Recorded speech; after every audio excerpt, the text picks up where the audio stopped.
Salut, bienvenue à tous dans un nouveau rendez-vous d'actualité. Le 7e art francophone pleure encore. Le 6 septembre 2021, Jean-Paul Belmondo, le monstre sacré du cinéma, nous a quittés à l'âge de 88 ans, laissant derrière lui un clan deuil, une flopée d'orphelins et des potes de longue date meurtris, parmi lesquels un autre monstre sacré du cinéma, Alain Delon, ému et dévasté par la disparition tragique de son ami de toujours. Une relation étroite et amicale racontée par l'actrice française Brigitte Aubert, l'une des rares artistes françaises à avoir fait face à Alfred Hitchcock, l'immense réalisateur et scénariste de cinéma américano-britannique.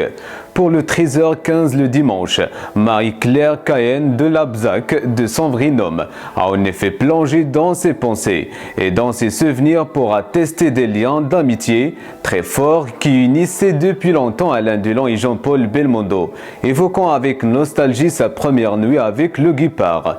Dans les années 50, une coïncidence heureuse va basculer la vie de l'ancien compagnon de Romy Schneider, bien loin d'être le monument de 7e art qu'elle est désormais devenue. Le jeune Brigitte a ses habitudes au club de Saint-Germain dans le 6e arrondissement de Paris, quand celle-ci tombe sur le jeune Alain Delon. Une amie vient me voir et me dit qu'il y a un jeune homme qui me demande. Je demande qui c'est, mais elle n'en sait rien.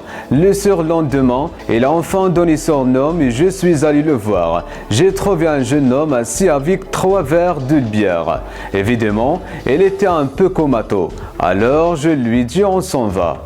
Ensemble, les deux artistes se baladent à travers les rues de Paris et de la Petite Couronne. Quand Brigitte Aubert lui demande où il habite normalement et habituellement, un petit détail qui n'est pas prévu va changer la vie d'Alain Delon. « J'habite Bourg-la-Reine, mais je ne peux pas rentrer chez moi », me dit-il. Alors je lui ai dit « Bah écoutez, venez, vous allez dormir à la maison ». Alors évidemment, dans la nuit, elle m'a rendu visite et puis ça a commencé comme ça, explique l'actrice.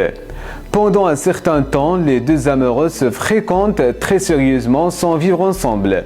Puis à l'occasion de la 10e édition du Festival de Cannes, c'est là-bas que le jeune prodige du 7e art se lie d'amitié avec un certain Jean-Claude Brialy, réalisateur, scénariste et écrivain français, et que le mythe Alain Delon se met en route vers la gloire et la célébrité.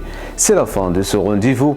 N'oubliez pas de réagir sur la section de commentaires et d'activer la cloche de notification. Merci et à très bientôt.